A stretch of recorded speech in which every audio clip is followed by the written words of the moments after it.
Olá, eu me chamo Regina e no vídeo de hoje vim falar não de uma obra lançamento, mas de uma obra do ano passado que ficou muito conhecida, mas também tem muita gente que ficou nessa se compra, se não compra, se vale mesmo a pena, se todo mundo tá falando porque tá no hype. Eu tô falando de nada mais, nada menos que A Lanterna de Nyx da Kantakarana pela editora Pipoque Nanquim. Então, gente, eu vou fazer esse compilado aqui pra vocês de informações sem spoilers, pra vocês saberem se vale a pena ou não ter essa coleção aí na sua casa. Até porque tem um valor um pouquinho alto e a gente quer saber realmente se vale a pena, se é uma história que todo mundo gostou no hype, mas tempos depois vai ver que nem era tão boa assim. Aqui então a gente acompanha a história da Mio, e ela é essa menina que sofreu bastante, né, nesses últimos anos. Ela tá morando com seus tios porque o seu pai, seu querido e amado pai, ele acabou morrendo durante a guerra. E como ela não é boa em nada específico, ela não sabe fazer nada, não sabe cozinhar, não sabe nenhuma dessas outras coisas que faça ela poder ajudar as contas da casa, até porque os tios dela não têm dinheiro, então ela literalmente precisa trabalhar para conseguir fazer algumas coisas, comer, enfim, coisas desse tipo. E nessa busca incessante por procurar um trabalho, ela acaba esbarrando com Gandhi e o Momotoshi, e eles acabam considerando de fazer com que ela seja a nova ajudante da loja de importados. E isso aconteceu por uma coisa bem diferentona, né, que aconteceu na vida da Mio. Na verdade, ela acaba falando junto com a sua tia que ela tem um superpoder. Ela consegue saber de quem era o dono e quem será o dono de certo objeto que ela toque. E por causa disso, o Momotoshi, ele abriu os olhos e ficou muito interessado, já que ele é uma loja de importados e também uma loja de coisas antigas, e ele queria abrir e expandir esse mundo dele para fora do país. Uma coisa que era muito difícil na Era Meiji, até porque nesse meio de era que aconteceu da vida real, tá, gente? Antes que vocês me perguntem aí, era muito mais fácil o Japão continuar fechado. Mesmo que ele tenha começado a abrir as portas para o mundo exterior, ele continuava muito fechado, mas o Momotoshi, ele tinha essa ideia de expandir os seus ares e fazer com que a cultura japonesa seja espalhada aí mundo afora. E é assim que a gente começa essa história de aprendizados, conhecimento de culturas, entender uma era e ver pessoas crescendo nesse meio tempo. Mas o que vai acontecer com a Mio? Para onde ela vai? Que caminhos ela vai trilhar? E quem ela vai se tornar? Você só vai saber lendo esse mangá. Então eu vou fazer aquela coisa bem rapidinha para você dar uma olhadinha nessa edição por perto, para ver se ela vale a pena, porque a gente sempre tem aquele negócio, vamos gastar o nosso dinheirinho, mas que vale a pena no final. Então vamos dar uma olhadinha. E como vocês conseguem ver, a sobrecapa ela é bem bonita. O verniz ele é localizado em toda essa parte da frente. E indo para a lombada, a gente vê que tem esse mix de vermelho com azul. Isso acontece em todas as lombadas, né? A parte da frente se destacando da parte de trás. Indo então para a parte de dentro, em uma das orelhas a gente tem uma descrição, uma breve sinopse da obra, e na outra parte a gente também tem uma breve descrição da autora e de algumas obras que ela lançou nesses tempos aí como mangaka. Tirando então essa sobrecapa, a gente tem a capa com esse tom de azul e amarelo. Aqui a gente tem a Mio novamente. A lombada ela é bem diferente, como se fosse ou remetesse a um bambu assim na minha concepção. E na parte de trás a gente tem algumas das coisas que são citadas nesse primeiro volume e que ela acaba falando também um pouco aqui dentro da obra. Então, seguindo esse padrão, a gente tem o volume 2, que também temos a divisão de cores, com uma parte com a cor amarela e outra com a cor verde.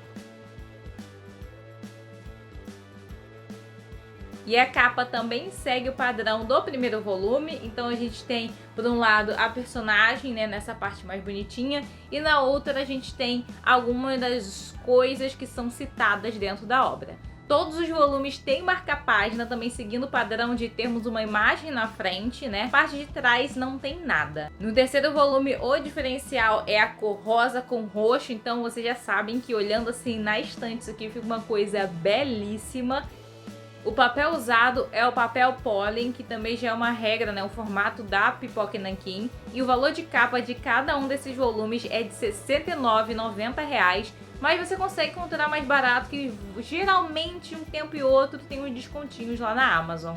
E essa obra é uma surpresa muito gostosa de ter. Sabe quando você vai com pensamentos para uma obra, achando que talvez ela seja muito superestimada, que você leu outra coisa da autora e não era bom, mas assim, do jeito que as pessoas estavam falando, não era isso tudo. Então, a autora, que é a mesma autora de Último Voo de Borboletas, nessa história, né, do Voo de Borboletas, que é uma one shot, volume único, lá é muito mais centrado em coisas mais sérias. A gente tem prostitutas, uma vida muito difícil, a gente tem toda essa coisa que vai ali entre vida e morte, amor e tristeza. É uma coisa um pouco mais real, vamos por assim dizer, né? E aqui não, aqui você tem uma surpresa, porque ela é divertida, a gente tem personagens que não funcionam apenas com personagens principais, a gente tem ciclos, a gente tem subtramas que não necessariamente necessitam da Mio. Você consegue, né, ter esse vínculo com os personagens secundários e outros personagens que vão aparecendo e tem suas histórias. Cada um tem o seu ciclo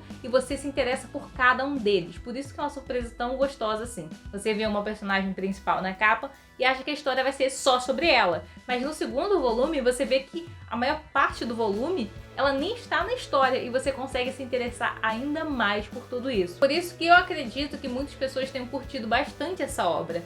Porque você pode ter seu personagem favorito aqui dentro. Você tem histórias totalmente diferentes. A gente tem a Mio, que mesmo ela parecendo novinha, ela realmente é mais nova, ela é menor de idade, mas ela começa a aprender coisas, sabe? É um mundo de conhecimentos para ela. Ela não sabia de nada, agora tá numa família pobre, o pai dela morreu e ao mesmo tempo tem pessoas que estão ajudando ela sem nem mais nem menos. Momotoshi está aqui, mas ele não é só uma alavanca para fazer com que ela trabalhasse, não. Ela é ensinada línguas diferentes, ela nem sabia ler, ela era analfabeta e ela vai aprendendo várias coisas e isso vai fazendo com que a personalidade dela mude.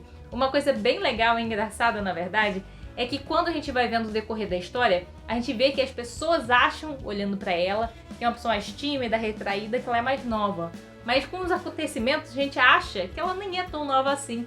E quando acontece alguma coisa mais romântica na cabeça dela, você começa a apoiar, mesmo nem sabendo a idade que a menina tem, nem sabendo a idade que o cara tem junto. Então, eu, nesse momento, quando eu descobri isso tudo, eu fiquei um pouco chocada, que eu tava torcendo pra uma coisa meio legal aí no meio. Uma outra coisa que tem aqui bastante é que entre capítulos a gente consegue ver alguma curiosidade da vida real. Então a autora pode falar, eu vou chutar um exemplo aqui aleatório.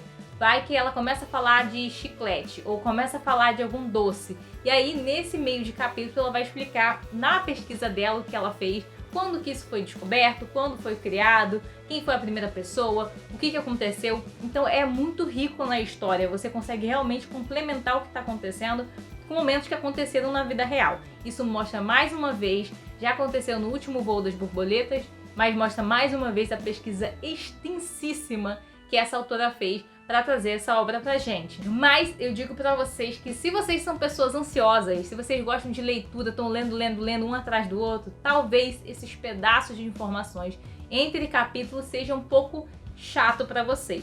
É chato porque é ruim? Não. É porque talvez você esteja tão dentro daquela leitura, você está tão imerso naquele mundo que você só quer ler e depois saber o que realmente cada coisa foi, o que aconteceu com cada coisa. Mas isso não atrapalha em nada a leitura, tá? Antes que você venha falar, então é ruim. Não, não é ruim. Ele não atrapalha a sua leitura.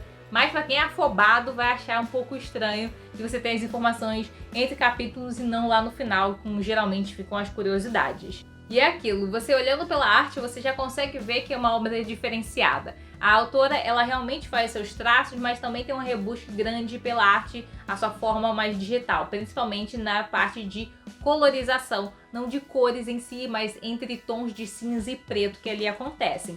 Mas eu digo já pra vocês que não tem estranhamento de arte, não tem estranhamento de nada. A leitura, como eu disse, é bem fluida e você vai curtir, mesmo que você curta histórias que sejam um pouco mais pesadas, mesmo que você curta uma coisa que aconteça altas aventuras, não é algo que você niche o tipo de pessoa que curta. Eu acho que é uma obra para qualquer pessoa que queira se deliciar com uma história, que queira sentar sem saber muita coisa e você vai descobrindo. Aqui é como se fosse uma grande novela. Você vai descobrindo umas fofocas ali no meio e você fica intrigado para saber como um personagem vai se sentir com essa situação ou como as coisas vão começar a rodar e mudar durante esse momento. Mas é isso, gente. Muito obrigada a quem assistiu até aqui. Eu espero que eu tenha conseguido deixar um um coração quentinho dentro do coração de vocês, conseguido fazer com que vocês sentissem os sentimentos aí junto comigo. Até porque essa história é muito legal, uma pesquisa muito bem feita, a gente tem significado em tudo, até o título da obra tem um significado dentro da obra,